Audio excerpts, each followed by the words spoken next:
যার যত টাকা তার তত সম্মান, হোক সেটা ছেলের বাবা মা, হোক সেটা মেয়ের বাবা মা।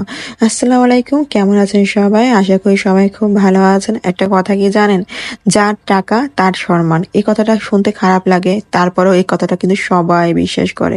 আসলে এই কথাটার মানে আপনি তখনই বুঝতে পারবেন যখন আপনার টাকার অভাবটা যে আপনার শ্বশুরবাড়ি বা আপনার মেয়েদের বা ছেলেদের জীবনে যে পড়বে।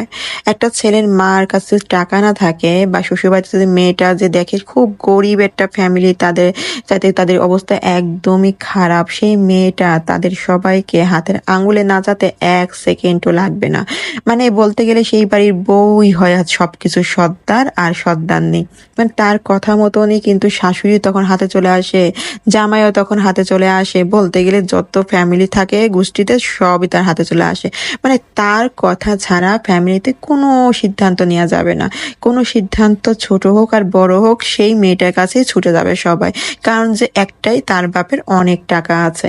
আর যদি কোনো রকম মেয়ের বাবা মার টাকা কম হয়ে যায় তো কি হবে জানেন তো? ওই মেয়েটার তো মৃত্যু পর্যন্ত তারা পিছ ছাড়বে না। যতক্ষণ তার জান দুনিয়াতে থাকবে তাদের কাছেই ওই জানটা বন্ধক রেখে তাকে বাঁচতে হবে। কথাটা কি সত্যি বললাম না মিথ্যা বললাম? আপনারা যাদের জীবনে ঘটে তারা জিনিসটা বুঝতেই পারবে, ইজিলি বুঝতে পারবে, ঠিক না? এরকম ঘটনা কিন্তু সবার জীবনে হচ্ছে, আর বেশিরভাগ ক্ষেত্রে দেখা যায় যে মেয়েরা এটা সাফার করে বেশি। মেয়ের বাপের যদি কোনো টাকা পয়সা না থাকে, এসব জামাই বলেন বা মেয়ের শ্বশুরবাড়ির মানুষ বলেন, ছোট থেকে বড় অবধি কেউ তাদেরকে সম্মান দেয় না, কেউ না। যেমন তারা বাড়ির কাজ করাতে ছাড়বে না, তেমনি তারা কিন্তু মানে মুখের কথা তো তাদের রয়েছেই। আসলে এই জিনিসটা, ভেদাভেদটা আমরাই তৈরি করে ফেলাইছি। কিরকম জানেন তো? আমরা যদি ভাবি যে আমার মেয়েটাকে আমি সেই ফ্যামিলিতে বিয়ে দেবো যেই ফ্যামিলিটা আমার মেয়ের সাথে যাবে, তাহলে কিন্তু ওই মেয়েটা গিয়ে ওই ফ্যামিলিতে বরাবর থাকে। কিন্তু আমরা এখানে একটা ভুল করি, উচ্চবিত্ত ফ্যামিলির ছেলে খুঁজতে যাই, যেটা একদমই ওই ফ্যামিলিতে গিয়ে মেয়েটাকে কখনোই মানতে পারে না।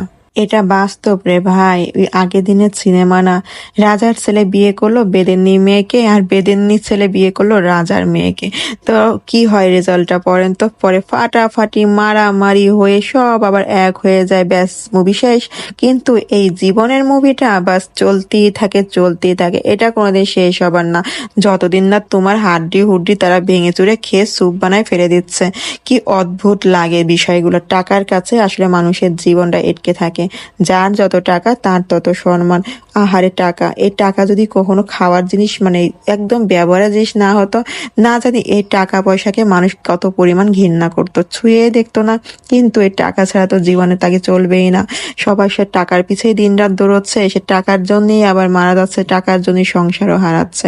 সব মিলাই এই হচ্ছে আমাদের জীবন, তাই না? তো আজকে আমার রান্নাটা ছিল নারিকেল দিয়ে লেয়ার মুরগি। কেমন লাগলো? গল্পের সাথে সাথে রান্নাটাও সেরে ফেললাম।